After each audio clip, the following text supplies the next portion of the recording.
Hello everyone. Welcome to English e-learning class. Today we are going to do chapter number 7 of your English literature book. And the name of the chapter is The Spider and the Fly. It is a poem by Mary Howitt.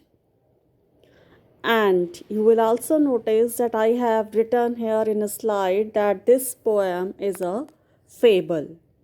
So let us see what is a fable first. So, students, fable is a long narrative poem in which animals and birds are symbolized as human characters.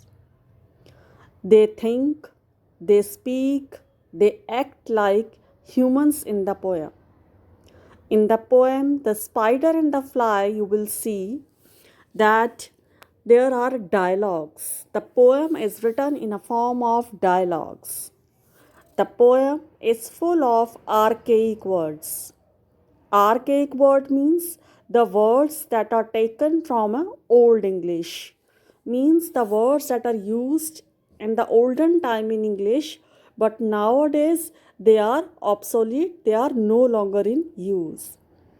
For example, if in the poetry you will find word like twas, tis, twas means it was, tis means it is, hither means here.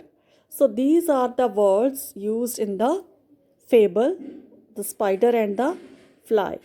So as I told you that spider and fly are used here as human characters. So spider is a symbol of clever, cunning and manipulative people. And fly is a symbol of innocent, naive, simple, gullible people, means who easily believe others and become victims of these cunning people. Now, in next slide, I am giving you the introduction of the poem.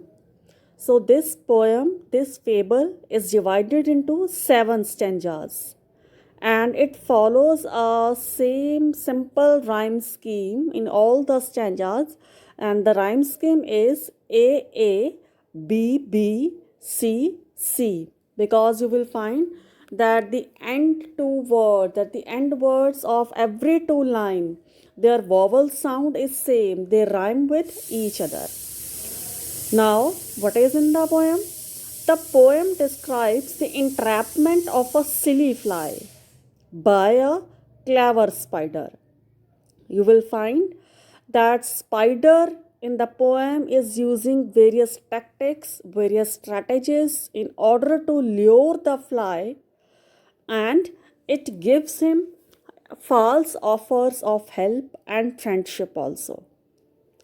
The fly, who is well aware of the spider's intentions, avoid the spider in the starting, but in the end, at the last of the poem, you will find that fly fall victim to the false trap of flattery. Flattery means buttering someone or praising someone, झूठी तारीफ करना किसी की. So this is all about the brief introduction of the poetry. Now let's see the glossary, the difficult words that are used in the poem. And in this slide, I am showing you the difficult words that are from stanza 1 to stanza 3 only. So, the first word which you find difficult is parlor. Here, parlor means spider web. The web of the spider is referred to as parlor here. Next is winding stairs. Winding stair means spiral stairs. जो घूमने वाली stairs होती हैं गोल गोल, that's it, spiral winding stairs. Next is weary. Weary means tired. Next word is soaring. Soaring means to fly in the air. ऊंचा आकाश में उड़ना. Next is snuggly. Snuggle means comfortable. Tuck. Tuck means to cover in bedclothes. Next word is cunning. The spider is referred to as cunning. So cunning means badly clever person. And the last word from stanzas 1 to 3 that is difficult is pantry. So pantry is a small room where the food is kept.